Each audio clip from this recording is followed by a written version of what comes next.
Welcome to an episode of Potion Sword Run, Original Seed, and today I'm going to be making a video about my Xbox Series X, giving you my first impressions on it after having it for about a few days and playing a few games across different systems.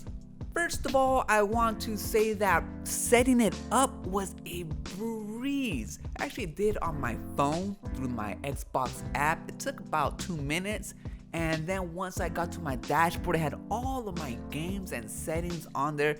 It was pretty much like I never left the Xbox ecosystem, which I didn't. I just transferred everything over through the cloud. So that was great.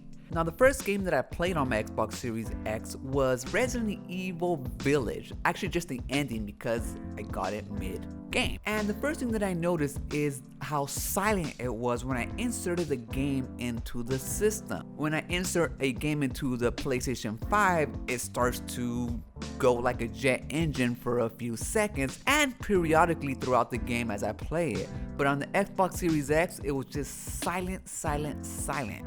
Now the graphics, I'm sure they look better than my Xbox One X, but unless I compare them side to side, to tell you the truth, I can't really tell too much of a difference. The graphics on my Xbox One X already look good, and they look good on my Series X too. So I don't have any complaints when it comes to graphics or anything like that. I'm pleased with what I have. One thing that I do notice is just more smoother, I guess, which makes sense because my games are running at a higher frame rate, especially with that FPS booster. But one thing that I do really like, and I didn't think I was gonna like it as much as I did, was quick resume. Right now I'm playing about 5 different games on my Xbox Series X. I'm playing the medium, which is underrated, to say the least. The opening sequence of that game is so good, just hooks you in.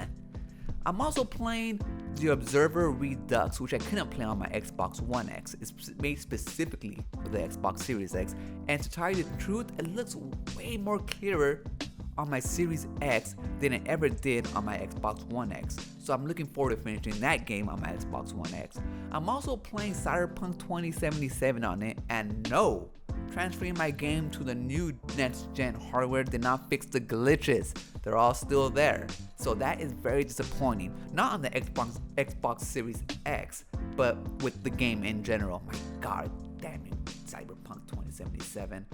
Plus, I'm playing a few other ones. But what I really liked about it was being able to just jump into those games to check things out within seconds of each other. I mean, you don't have to worry about like, oh my lord, I have to load for 2 minutes, or once I get out of this, or no, none of that. I'm jumping in to see if stuff works. Like, I'm actually testing things out, like if I'm a QA tester or something. Jumping into Cyberpunk 2077 to see if this works, and then within minutes jump back into my game of Resident Evil to see if I can get the next collectible or something. And then once I do that, jump into the next game, seriously, within seconds. And I just love it, because it's gonna encourage me to game more instead of sitting and waiting and waiting and waiting, or losing 3 hours of gameplay like in some games.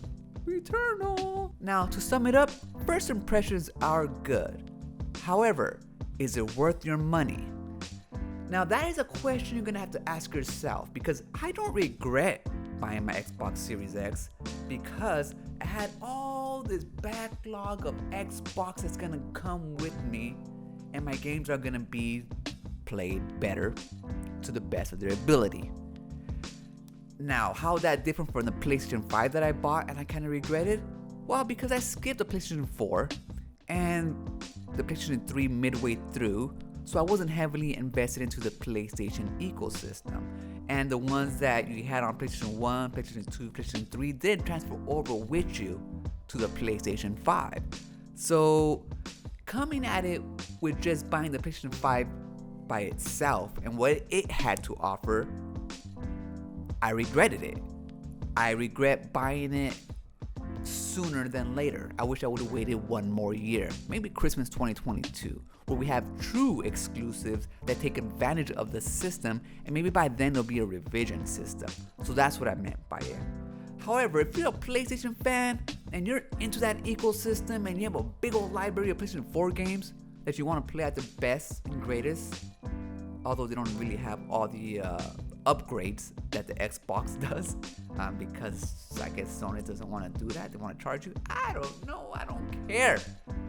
Then it might be worth it to you, but it wasn't to me. Now, if I was a hobbyist and I had an Xbox One X, would I upgrade to the Xbox Series X now? Probably not. I would wait till Christmas 2022. Again, when you have more exclusives that take advantage of the system. But seeing that I had this vast library of games that are made better with the Xbox Series X, I don't regret it, and I'd rather have it now than later. That's just the way that I roll. Xbox.